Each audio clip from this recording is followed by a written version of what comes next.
حضرت عائشہ رضی اللہ تعالی عنہا نے فرمایا کہ ایک انصاریہ عورت نے رسول اللہ صلی اللہ علیہ وسلم سے پوچھا کہ میں حیض کا غسل کیسے کروں؟ آپ نے فرمایا کہ مشک میں بسا ہوا کپڑا لے کر اس سے پاکی حاصل کر۔ اس نے پوچھا اس سے کس طرح پاکی حاصل کروں؟ آپ نے فرمایا اس سے پاکی حاصل کر۔ اس نے دوبارہ پوچھا کہ کس طرح؟ آپ نے فرمایا سبحان اللہ، پاکی حاصل کر۔ پھر میں نے اسے اپنی طرف کھینچ لیا اور کہا کہ اسے خون لگی ہوئی جگہوں پر پھیر لیا کر۔ صحیح بخاری حدیث نمبر 314۔ حضرت عائشہ رضی اللہ تعالی عنہا نے بیان کیا کہ انصاریہ عورت نے رسول اللہ صلی اللہ علیہ وسلم سے پوچھا کہ میں حیض کا غسل کیسے کروں؟ آپ نے فرمایا کہ ایک مشک میں بسا ہوا کپڑا لے اور پاکی حاصل کر۔ یہ آپ نے 3 دفعہ فرمایا۔ پھر حضور صلی اللہ علیہ وسلم شرمائے اور آپ نے اپنا چہرہ مبارک پھیر لیا یا فرمایا کہ اس سے پاکی حاصل کر۔ پھر میں نے انہیں پکڑ کر کھینچ لیا اور نبی کریم صلی اللہ علیہ وسلم جو بات کہنا چاہتے تھے وہ میں نے اسے سمجھائی۔ صحیح بخاری حدیث نمبر 315۔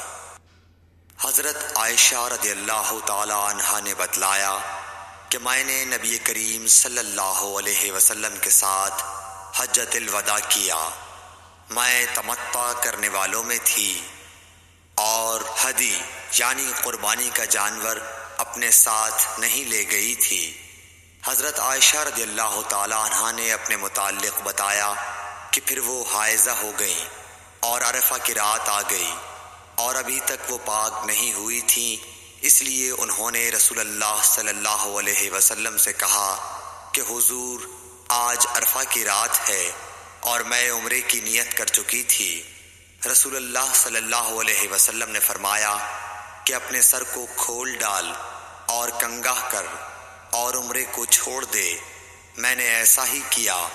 پھر میں نے حج پورا کر لیا اور لیلۃ الحصبہ میں عبد الرحمن بن ابو بکر کو حضور صلی اللہ علیہ وسلم نے حکم دیا وہ مجھے اس عمرے کے بدلے میں جس کی نیت میں نے کی تھی تنعیم سے دوسرا عمرہ کرا لائے۔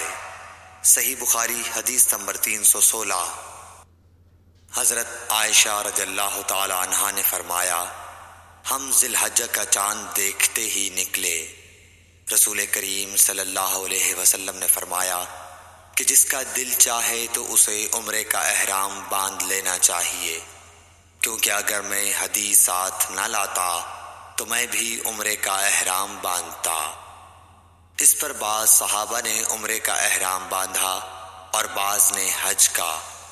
میں بھی ان لوگوں میں سے تھی جنہوں نے عمرے کا احرام باندھا تھا، مگر عرفہ کا دن آ گیا اور میں حیض کی حالت میں تھی۔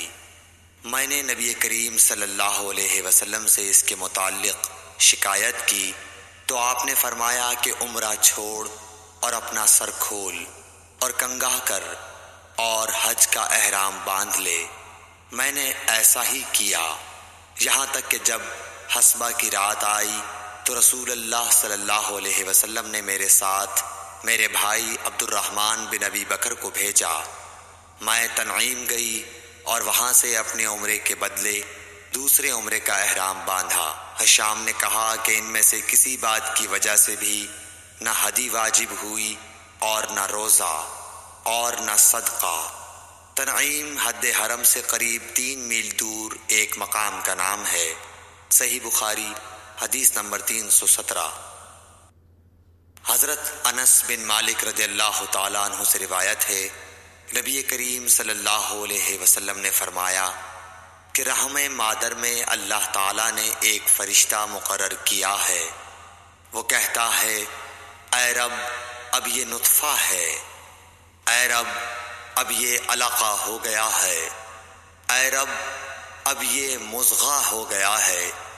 پھر جب خدا چاہتا ہے کہ اس کی خلقت پوری کرے تو کہتا ہے کہ مذکر یا مؤنث، بدبخت یا نیک بخت، روزی کتنی مقدر ہے اور عمر کتنی، بس ماں کے پیٹ ہی میں یہ تمام باتیں فرشتہ لکھ دیتا ہے۔